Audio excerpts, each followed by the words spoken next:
Delighted to say that commentator Sam Armstrong is still with me in the studio, as he is every Monday. Very good morning to you. Good morning. Now, you're a Conservative, but the Reform UK leader, Nigel Farage, is set to make, well, another one of these major announcements at a press conference in London. He's just taken to the stage. We'll tell you what he's had to say as soon as it comes out. But there's no doubt at all the person facing pressure today is Keir Starmer.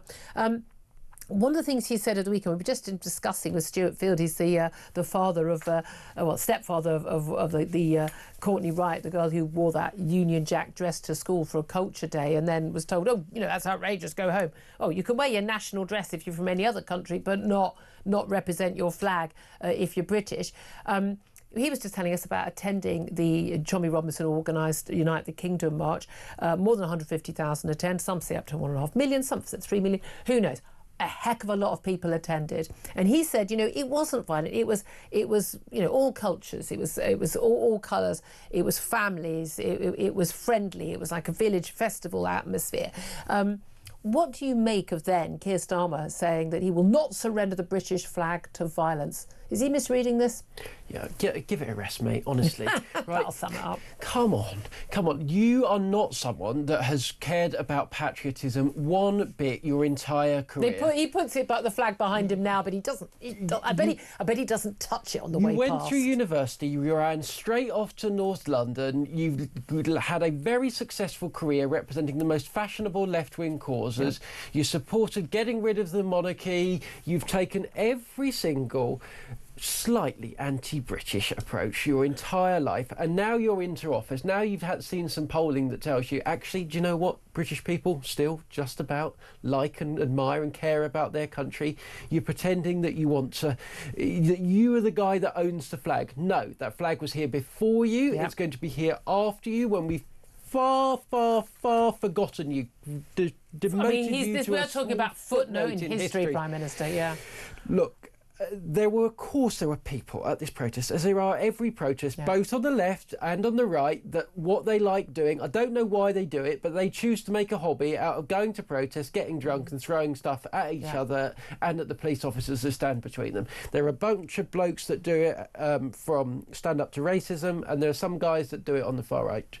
But actually, what we did see this weekend was a massive, historic, totemic occasion in which hundreds of thousands of people, and I do think it was certainly well over 100,000 people, possibly much more, came to the kind of event that a year ago, 6 months ago, the key. 2 months ago, they just wouldn't have done. And they might have said, oh, I'd quite like to, but I don't want to be associated with that. With them, whatever. And now they're saying, I don't care. I'm going to, because I do care, I'm going to make my voice Everything I can see shows a kind of strange national awakening that has taken place this summer, in which the British public, and I mean people who haven't thought about politics one bit their entire life, would rather be talking about anything other than that.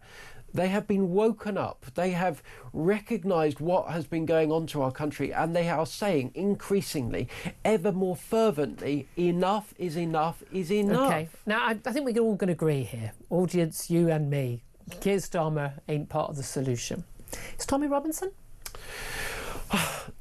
I think Tommy Robinson is a symptom rather than part of the problem, part of the way that we solve this. Tommy Robinson, look, you can listen to me, you can listen to whoever. If you agree with what he says, and I agree with a chunk of what he says, so do I. He is never going to be acceptable to a significant proportion of the British public who we need in order to affect some of the policies that many of our listeners care about. That's why Nigel Farage keeps him as far away as he possibly can, because Nigel Farage has came to that same recognition.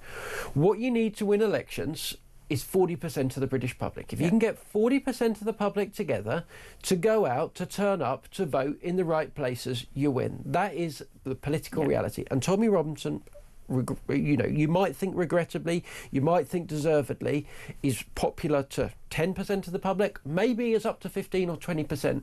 But he's toxic for everyone else. He's toxic for everyone else, and that way a majority. He keeps having a go at me on social media. I don't respond because I've said, you know, I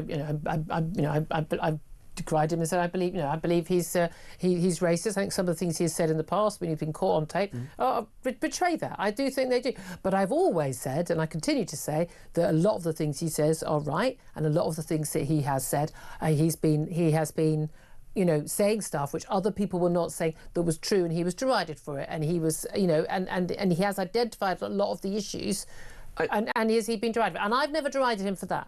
And look, Tommy has serious character problems. Let's be clear about this. Tommy is, at the end of the day, a convicted fraudster. He is someone that has criminally lied. He's admitted that. He's spent time in prison for stuff that's got absolutely nothing to do with his activism.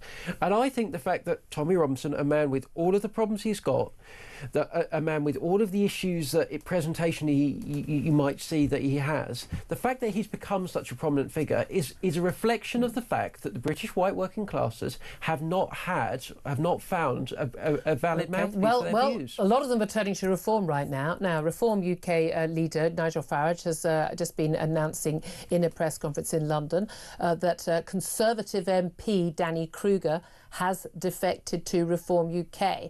I believe in this Parliament that is the first sitting MP to defect to Reform UK.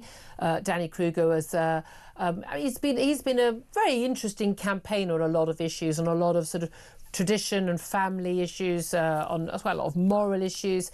How big a loss is Danny Kruger, and could he, Sam Armstrong, be the first of not just a number but many? Because it's one thing standing for reform, it's one thing an ousted MP, Nadine Dorries, no longer an MP going over to Reform. This is a sitting Conservative MP defecting to Reform UK. How significant is that?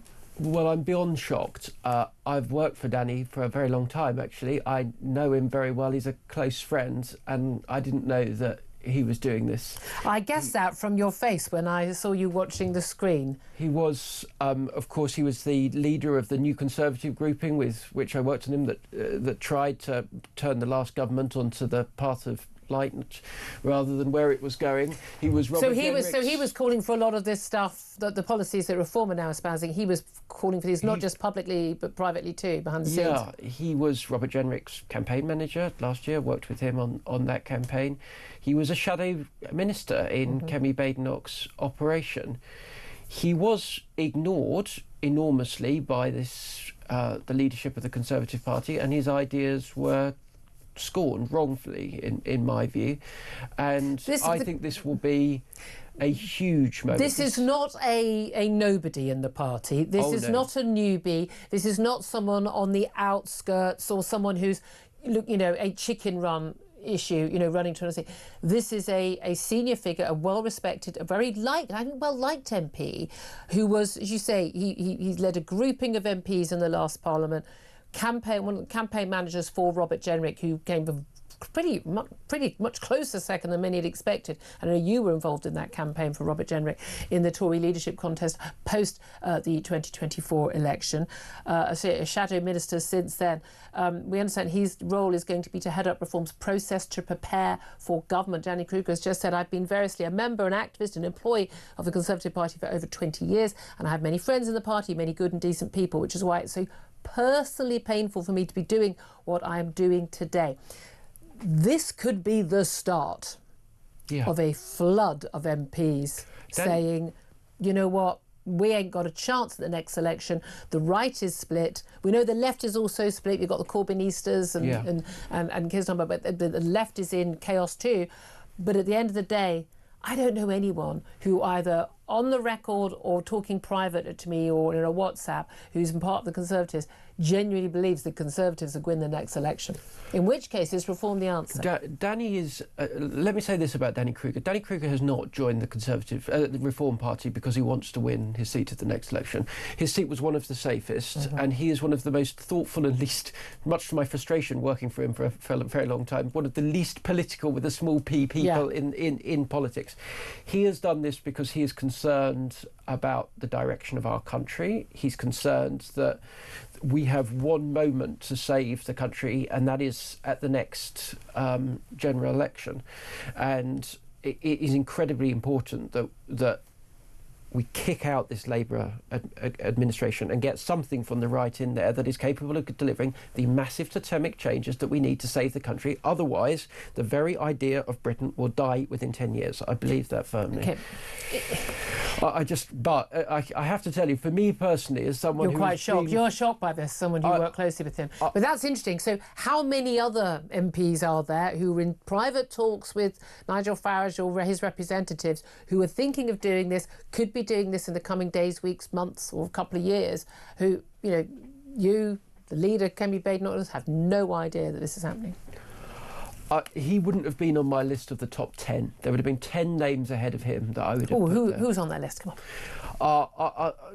Well, look, Suella Braverman has been long talked about as someone who's jumping. She said she's not going to. She said she's not going. Danny Kruger is not someone, as I say, who's flippant. He's not someone who's dramatic. He's not prone to swinging around in the wind.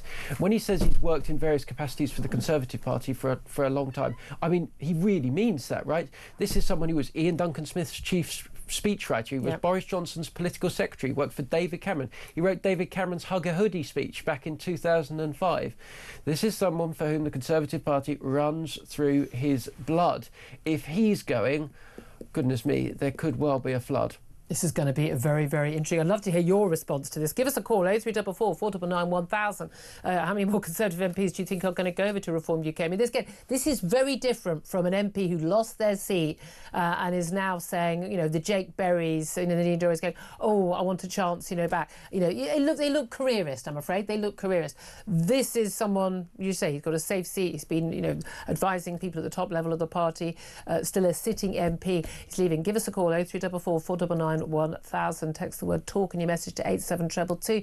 Get in touch with us on X at Talk TV. Calls are charged at the national rate. Text costs £1 standard network rate message. Try and get a call on this in the next 10 minutes or so.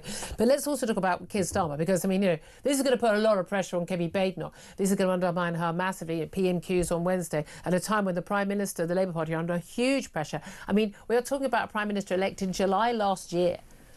And we've already, with a huge majority, and we already have backbench MPs and we're told cabinet ministers and other ministers basically whispering behind the scenes, some even coming out quite publicly questioning whether he's going to last to the end of this political term. We've got a huge number of elections, local elections and elections in Wales and Mayoralties and others next May. A lot of people saying that no one's expecting them to be good for Labour. Very likely they're very good for Reform rather than the Tories, your party. Whether he even lasts for days or weeks after that. And then we've got, the losing of the Deputy Prime Minister in Angela Rayner after getting the Prime Minister's full confidence, of course, and then the removal of our Ambassador to the United States, Lord Manderson, after full confidence from the Prime Minister. What I'm kind of hoping is that the Prime Minister has full confidence in himself, so we can then get rid of him by the end of the week. But how big a threat to his premiership do you think is what is going on over Epstein and the links between Peter Mandelson and Epstein, and what the Prime Minister knew and when he appointed him as ambassador earlier this year, despite everyone knowing about his links with Epstein and I would say numerous financial links which make him an inappropriate figure to represent our country, but also when he was backing him last week. Well, I think it's a sign of this administration's incompetence rather than the systematic problems that are actually driving them into the ground. I mean, look, he had this. We sat here a couple of weeks ago, and he said, "Oh, we've got phase 2 of the government. Isn't this very exciting?" Phase 2 of the government has been even worse than phase 1. It's been just scandal after scandal after scandal, where the guy can't seem to catch a break. But ultimately, the reason that people are abandoning this government is not because of these lobby stories that we all get very excited about. As political journalists, actually what it's about is the fact that this administration, this Prime Minister, does not have the solutions for the problems that this country faces. And the public would go for anyone. Frankly, the public would be prepared to vote for Nigel Farage, a man who's had his own little scandals and hiccups, and goodness knows that Reform MPs are going to, I think we can all say, are likely to have quite a few of them to come. I mean, the lot we've had in have certainly had them. The public are prepared to give you a lot of leeway if you're solving the problems we face. Yeah. The Prime Minister's problem is he doesn't want to, he's not prepared to, and frankly, he doesn't even know how to. Very interesting. Want to hear your thoughts? Do get in touch. 0344 499 1000. We'll get your calls on. Your calls also about that march the weekend, talking about the pressure that Keir Starmer is under, and of course first Channel migrants. Yay! Finally being deported from this country. One in, one out. So, I mean, yay! One's gone. Oh, another one's back here. They're going to bring their entire family. I still can't get over why they thought that was the solution. Even if it was on a grand scale, still not the solution. You know why? Because again, this government, this Prime Minister, they don't think it's a problem. They don't know how to solve the problem because they don't think it's a problem, and they don't understand why we won't think it's a solution to the problem. And this is their big announcement today. I hate to tell Keir Starmer, but that ain't going to be what people are talking about in the pub tonight.